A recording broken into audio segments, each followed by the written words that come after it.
कल बजरंगी भैया जो कह रहे थे, क्या कह रहे थे? यही कि हम दोनों के बीच कुछ चल रहा है। नमस्कार, मैं दिव्यम सिंह द ग्लोरीफाई में आपका स्वागत है। आज का टॉपिक कुछ सीरियस और हटके होने जा रहा है। कुछ लोग कहते हैं कि पहले मुस्लिम बनो, कहते हैं पहले क्रिश्चियन बनो।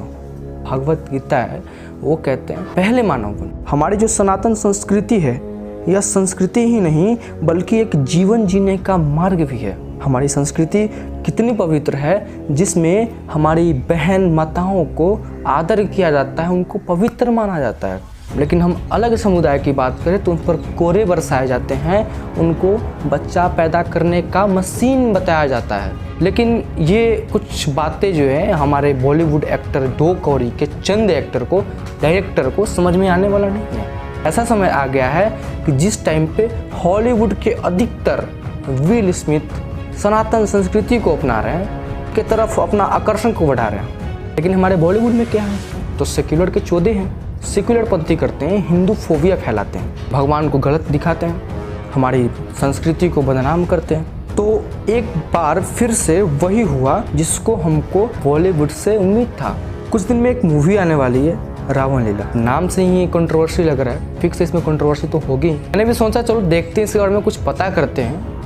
तो इसका मैंने ट्रेलर का वेट किया। ट्रेलर को जो मैंने देखा, इसमें किस तरह से सनातन संस्कृति और हमारे मर्यादा पुरुषोत्तम श्री राम, माता सीता के बारे में दिखाया गया है, आप ये दो सीन देख करके समझ सकते हैं। में विलन की एंट्री हो रही है। लोटा लिए और बोलेगा, माते घर में संडास है क्या?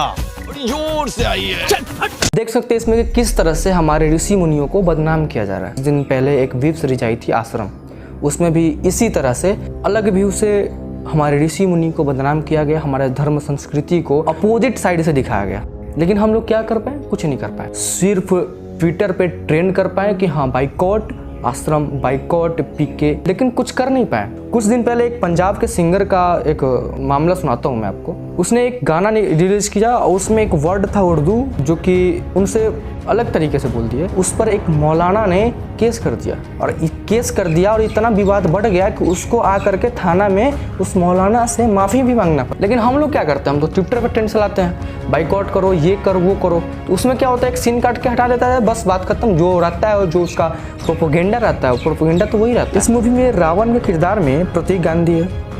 अरे वही प्रतीक गांधी जो स्कैम 1992 में आए हुए, और इतना अच्छा है, इतना उनका फैन बेस बन गया, हम लोग उसको इतना प्यार दे दिए कि उनका जो प्यार है उनके सर के ऊपर से निकल गया। इनके बारे में मैं ज़्यादा विशेष टिप्पणी नहीं करने वाला हूँ, बस ये एक सीन को देखिए। आपने हमारी बहन का अनादर किया तो हमने आपकी स्त्री का अनादर किया, पर आपकी तरह नाक नहीं काटी होंगी। फिर भी लंका हमारी जली, भाई और बेटे हमारे शहीद हुए, सारी परीक्षाएं भी हमने दी, और जय जयकार आपकी। ऐसा क्यों? क्योंकि हम भगवान हैं। पहली बात ये, जिसने भी ये डायलॉग लिखी है, पता नहीं कौन से नशा करके लिखी है, ये हमको समझ में नहीं आ रहा है। किस एंगल से भगवान श्री राम का जो छवि है उसको दिखाना चाह रहा है ये। रावण या उसका वंश सिर्फ इसलिए समाप्त नहीं हुआ कि वो सीता माता को अपहरण करके लाए हुए थे। जब राम जी के एक दूत उससे शांति से माता सीता को वापस लाने जा रहे थे, तो रावण ने अहंकार दिखाया और उसने बोला कि ये दो वनवासी मेरा क्या कर लेंगे। तो फिर क्या हुआ, तब युद्ध होना था। अब कोई भी अहंकार करेगा, अहंकार उसका तो नष्ट होगा ना। अब इसमें इसका मतलब क्या हुआ कि राम जी भगवान थे, उसका अहंकार था, अहंकार टूटा, उसका युद्ध हुआ।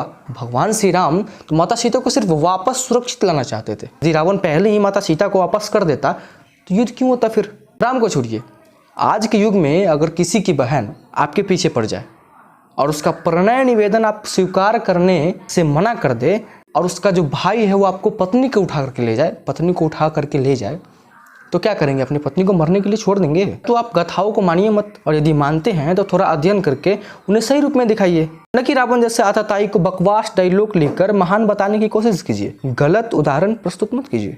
किसी की पत्नी का अपहरण करने वाला, उसे बालात अपनी पत्नी की बनाने की इच्छा रखने वाला कभी दया का पात्र नहीं हो सकता है, चाहे उससे लड़ने वाला कोई भगवान हो या मनुष्य।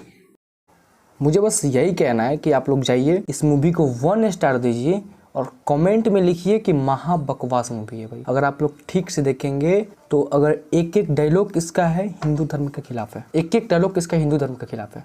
तो जाइए, मुझे उम्मीद है कि आप इसको ट्विटर पर ट्रेंड रहना खड़ा करके रियल में इससे पंगा ले, रियल में इससे बदला ले। अगर रियल हो रहा है कहीं भी, तो देखने जाइए ही मत, इग्नोर करिए इसको, ठीक है।